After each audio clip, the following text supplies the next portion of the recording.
ओम नमः शिवाय। मीन राशि 5 बड़ी शुभ घटनाएं घटेंगी, लेकिन कोई आपको छुपकर देख रहा है। आपके घर में इस जगह लगा है सीसीटीवी कैमरा, सावधान हो जाइए। जी हाँ, इस वीडियो में हम बात करेंगे मीन राशि के विषय में। मीन राशि वालों के लिए सितंबर, अक्टूबर, नवंबर और दिसंबर 2024 का महीना कैसा रहेगा, सितंबर से लेकर दिसंबर तक का राशिफल इस वीडियो में हम आपको बताएंगे। साल 2024 के अंतिम 4 महीने किस प्रकार के परिवर्तन आपके जीवन में लेकर आने वाले हैं, आइए इस पर हम बात करते हैं। देखिए, जब सितंबर 2024 का महीना शुरू होगा तो जो बड़े मुख्य ग्रह हैं उनकी स्थितियां कुछ आपके लिए इस प्रकार से बनी रहेंगी।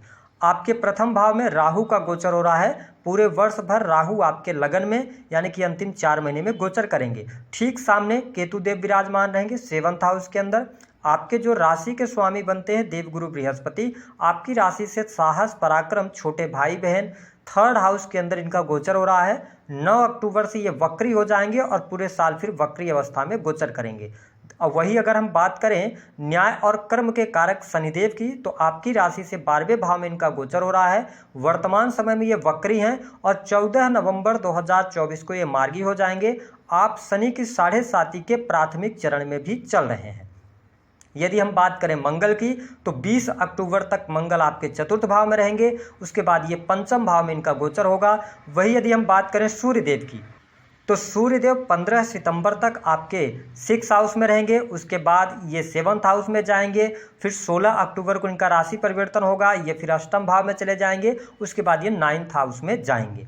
ठीक है, बुध और शुक्र की जब हम बात करते हैं तो 20 से 25 दिनों में इनका राशि परिवर्तन होता रहता है। आइए अब हम बात करते हैं कि आपके जीवन में आने वाले 4 महीने कैसे जाने वाले हैं। सबसे पहले हम बात करते हैं शनिदेव की, क्योंकि आप शनि की 7.5 में भी चल रहे हैं। तो देखिए, शनिदेव का गोचर आपके 12वें भाव से हो रहा है। तो इस टाइम फ्रेम के दौरान आप देख पाएंगे कि थोड़ा सा आप एकांत प्रिय हो जाएंगे और वैराग्य की तरफ आप अग्रसर होंगे। हालांकि जो लोग किसी भी प्रकार के मेडिटेशन से या एस्ट्रोलॉजी से, अकल्ट से जुड़े हुए हैं, उनके लिए समय अनुकूल रहेगा। चीज़ें आपके लिए बेहतर यहाँ पर रहने वाली है। हालांकि इस समय अवधि के दौरान कोर्ट कचहरी आदि के मामलों से आपको बचना होगा। यदि आपका कोई बिजनेस है, आप नौकरी कर रहे हैं, तो थोड़ा लीगल नोटिस वगैरह से बचने का प्रयास कीजिएगा। अगर पिछले समय में आपने कोई काम अधूरा छोड़ दिया है जो कि लीगल चीज़ों से संबंधित है, तो उसको आप एक बार रिवीजन कीजिएगा और आगे बढ़ने का प्रयास करेंगे तो बेहतर रहेगा। हालांकि शनि जब 12वें भाव से गोचर कर रहे हैं तो आपको स्पष्ट कर दें कि आपका कर्म क्षेत्र यानी शनि आपके कर्म को शो करते हैं, तो आपके कार्य क्षेत्र में इस समय अवधि के दौरान बदलाव अवश्य देखने को मिलने वाला है। हो सकता है आप एक बिजनेस कर रहे थे तो आप नए बिजनेस की शुरुआत करें या अपने बिजनेस के अंदर कुछ नई टेक्नोलॉजी का इस्तेमाल करें, तो ये चीज़ें आपके लिए पॉजिटिव रहने वाली हैं। कार्य क्षेत्र में बदलाव अथवा परिवर्तन का योग यहाँ पर अवश्य बन रहा है। पॉजिटिव इंटेंट के साथ में आप आगे बढ़ सकते हैं। इसके अतिरिक्त यदि देखा जाए तो आपके जीवन में शनि की 7.5 के प्रभाव के कारण मीन राशि वालों संघर्ष तो अवश्य रहने वाला है, लेकिन इस समय अवधि के दौरान आपके ड्रीम्स, आपके ख्वाब, आपके सपने बहुत बड़े होंगे, क्योंकि राहु आपके लगन में गोचर कर रहे हैं। इस वजह से आप अपने एफर्ट से, आप अपनी मेहनत से सभी प्रकार की चीज़ों में सफलता प्राप्त कर लेंगे, लेकिन थोड़ा आपको पेशेंस रखने की आवश्यकता रहेगी। स्वयं में अकेले रहना पसंद करेंगे और नो डाउट इस टाइम पीरियड के दौरान जब आप अकेले रहेंगे तो आप कुछ अनुभूतियाँ भी प्राप्त कर पाएंगे। इसके साथ में आप देखें कि जो आपके राशि के स्वामी हैं देवगुरु बृहस्पति, वो आपके 3rd हाउस इनका गोचर होगा। तो ऐसे लोग 3rd हाउस यानी कि आपके साहस, पराक्रम का होता है, साथ ही क्रिएटिविटी का, सेल्स, मीडिया, मार्केटिंग, छोटे भाई बहनों का होता है। तो यहाँ पर ये 10th के स्वामी होकर भी 3rd हाउस से गोचर कर रहे हैं। तो ऐसी स्थिति में जो लोग सेल्स, मीडिया, मार्केटिंग से जुड़े काम करते हैं, आप एमएनसी कंपनीज के अंदर हैं, कम्युनिकेशन से जुड़ा हुआ कोई भी काम है, आपको सफलता अवश्य प्राप्त होने वाली है। गोचर के आधार पर भाग्य आपका साथ देता नजर आएगा। धर्म, अध्यात्म के प्रति इस टाइम फ्रेम के दौरान आप में रुचि रहने वाली है, आप रुचि दिखाएंगे। हालांकि जो लोग सरकारी क्षेत्र से जुड़े हुए हैं उनके लिए भी समय अनुकूल रहने वाला है। सरकारी क्षेत्र से आपको बहुत अच्छा लाभ प्राप्त होता नजर आएगा। लेकिन गवर्नमेंट सेक्टर के अंदर यदि आप प्रमोशन वगैरह चाह रहे हैं, स्थान परिवर्तन करना चाह रहे हैं, तो आपके लिए 15 सितंबर तक का टाइम फ्रेम बहुत बढ़िया है। सरकारी क्षेत्र में विशेष तौर पर यदि आप प्रशासनिक सेवाओं के अंदर हैं, किसी भी प्रकार के टीचिंग लाइन के अंदर हैं, इसके अतिरिक्त यदि देखा जाए तो कंसल्टिंग का काम हो गया, तो आपके लिए यह समय अच्छा रहेगा। नौकरी में आपके कोई बहुत ज़्यादा समस्या नहीं आने वाली है। ध्यान रखें कि नौकरी में तभी आपके लिए समस्या आएगी जब आप अपनी नौकरी को लेकर कोई लापरवाही बरतेंगे, ईमानदारी से काम नहीं करेंगे, क्योंकि 6th हाउस पर शनि की दृष्टि है। इसके अतिरिक्त मीन लग्न और मीन राशि वालों, लगन में राहु का गोचर हो रहा है। तो मैंने आपको बताया कि यहाँ पर आपके जीवन में आने वाले 4 महीने में वर्तमान की भी स्थितियाँ आपके साथ ऐसी चल रही होंगी कि आप बहुत ज़्यादा कन्फ्यूज रहेंगे कि आपको ये करना चाहिए या ये करना चाहिए। तो यहाँ पर आपके लिए कन्फ्यूजन से बचने के लिए सलाह ये रहेगी कि आप अपने वेल विशर से, घर के बड़े बुजुर्गों से सलाह लेकर काम करेंगे तो आपके लिए अच्छा रहेगा। हालांकि इस समय अवधि के दौरान यदि आप शत्रुओं से परेशान चल रहे थे, शत्रु संबंधित कोई परेशानी चल रही थी, तो आप अपने मन मस्तिष्क से इस भ्रम को निकाल दीजिए। शत्रुओं पर आपको विजय मिलेगी, शत्रु आपको परेशान नहीं करेंगे। और इस टाइम पीरियड के दौरान आप देखेंगे कि जो आपके कार्यों की सराहना जो लोग करेंगे तो आपको बहुत प्रसन्नता महसूस होगी। ठीक है, तो ये स्थिति तो बहुत बढ़िया है। जॉब में चेंजेस करना चाहते हैं, प्राइवेट सेक्टर के अंदर कार्य कर रहे हैं, तो यहाँ पर मुझे परिवर्तन अवश्य दिखाई दे रहा है। परिवर्तन की तरफ आगे बढ़ सकते हैं, आपको लाभ मिलेगा। जो लोग ऑलरेडी प्राइवेट सेक्टर के अंदर जॉब वर्क कर रहे हैं, प्रमोशन चाहते हैं, तो प्रमोशन के लिए भी आपको प्रयास करना चाहिए। इस समय अवधि के दौरान प्रमोशन मिल सकता है। इसके अतिरिक्त देखिए 7th हाउस पे देवगुरु बृहस्पति की 5वीं दृष्टि है। ऐसी स्थिति में देखिए दाम्पत्य जीवन के लिहाज से यहाँ पर 2 प्रकार की परिस्थितियाँ बनेंगी, क्योंकि लगन में जब राहु है, केतु 7th हाउस के अंदर गोचर कर रहे हैं, तो आपके जीवन साथी से आपको डिटैच करेंगे या आपको लगेगा कि आपके जीवन साथी में वो बात नहीं है जो चीज़ आपको चाहिए, क्योंकि इस दौरान आपकी एक्सपेक्टेशन जीवन साथी से बहुत ज़्यादा रहेगी, जिसके परिणाम स्वरूप इस टाइम पीरियड के दौरान एक्स्ट्रा मैरिटल अफेयर होने के योग दिखाई देते हैं। तो एक्स्ट्रा मैरिटल अफेयर वगैरह से बचिएगा। वैवाहिक जीवन में तनाव की स्थिति बन सकती है ना, स्थितियां बहुत ज़्यादा विकट हो सकती हैं। लेकिन यहाँ पर अच्छी बात आपके लिए यह रहने वाली है कि देवगुरु बृहस्पति के 7th भाव में दृष्टि पड़ने की वजह से ये आपको डाइवोर्स तक नहीं लेके जाने देंगे, कहीं ना कहीं से आपको बचाने का प्रयास करेंगे। अगर आपकी पत्रिका में बहुत ज़्यादा नेगेटिव स्थितियाँ चल रही हों, दशाएँ खराब चल रही हों, तो फिर डाइवोर्स भी यहाँ होने के योग दिखाई देते हैं। तो इन चीज़ों से बचना। जिन लोगों के विवाह नहीं हुए हैं, देखिए लगन से जब राहु का गोचर होता है या सप्तम से राहु का गोचर होता है और साथ ही देवगुरु बृहस्पति 7th भाव को देख रहे हैं, तो यहां पर विवाह होने के योग बनते हैं। दाम्पत्य जीवन में आप आ सकते हैं। विशेष तौर पर आप देख पाएंगे कि नवंबर और दिसंबर के महीने में विवाह से संबंधित बात बन जाएगी।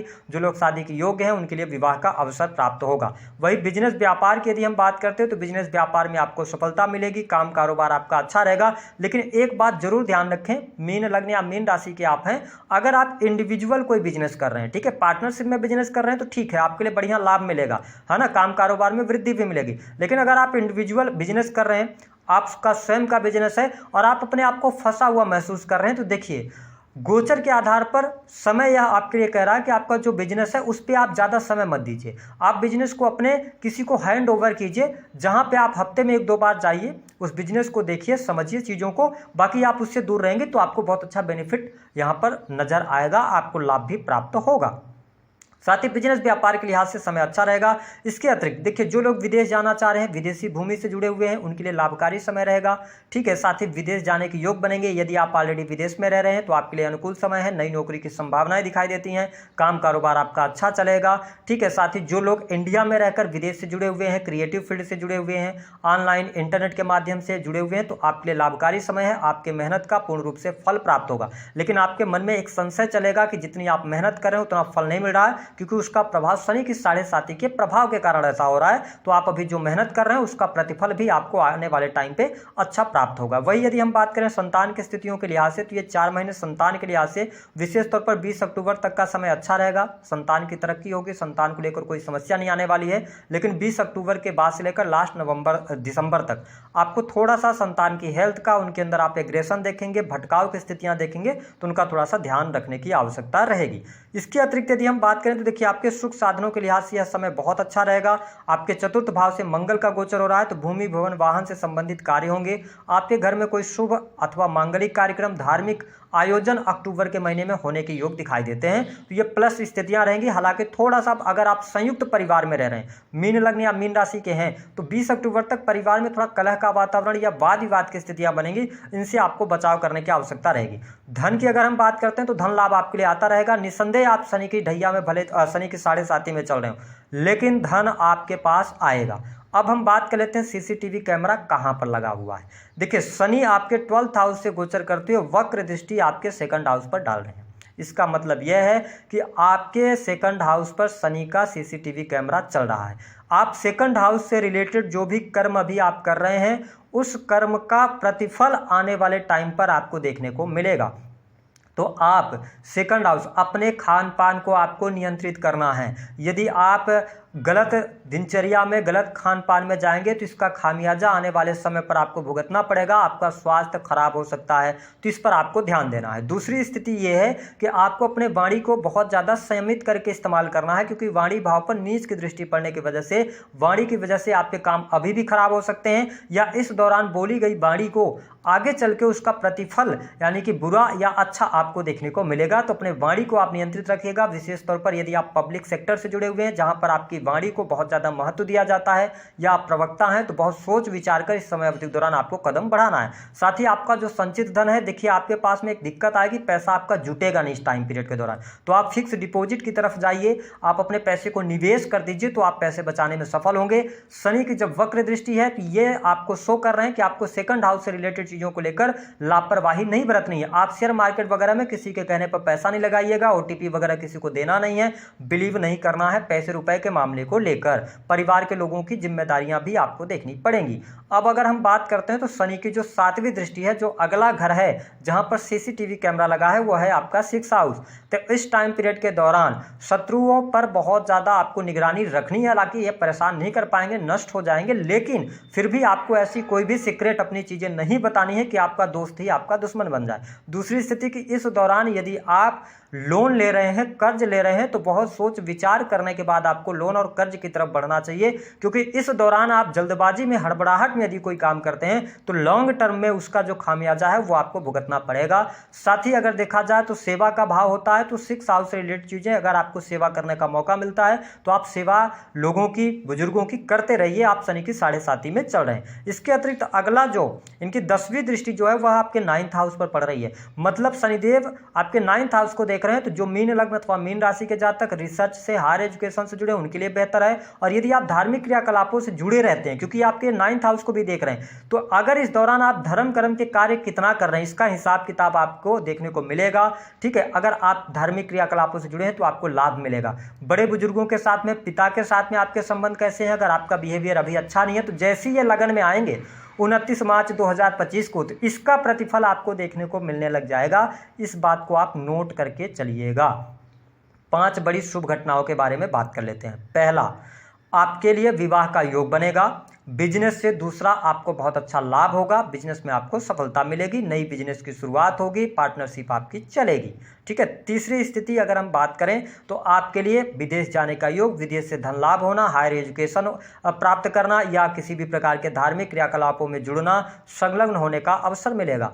धन लाभ की स्थिति बनेगी, साथ ही आपकी कोई बड़ी इच्छा पूर्ण होगी, भूमि भवन वाहन का लाभ आपको देखने को मिलेगा। ठीक है। नौकरी में प्रमोशन वगैरह के भी योग बनेंगे, या कोई नया प्रोजेक्ट आपके हाथ लग सकता है।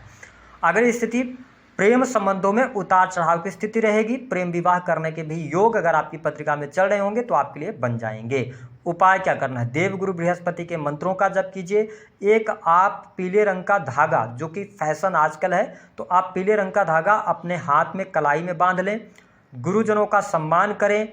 बृहस्पतिवार के दिन पीले रंग के पुष्प आप भगवान विष्णु को अर्पित करें, साथ ही चने की दाल अर्पित करते रहें। और सबसे इंपॉर्टेंट बात कि आप गलत आचरण से, गलत चरित्र से बचेंगे तो शनिदेव की 7.5 के दौरान आने वाले इन 4 महीनों में भी बेहतर रिजल्ट आपको देखने को मिलेंगे। तो दी गई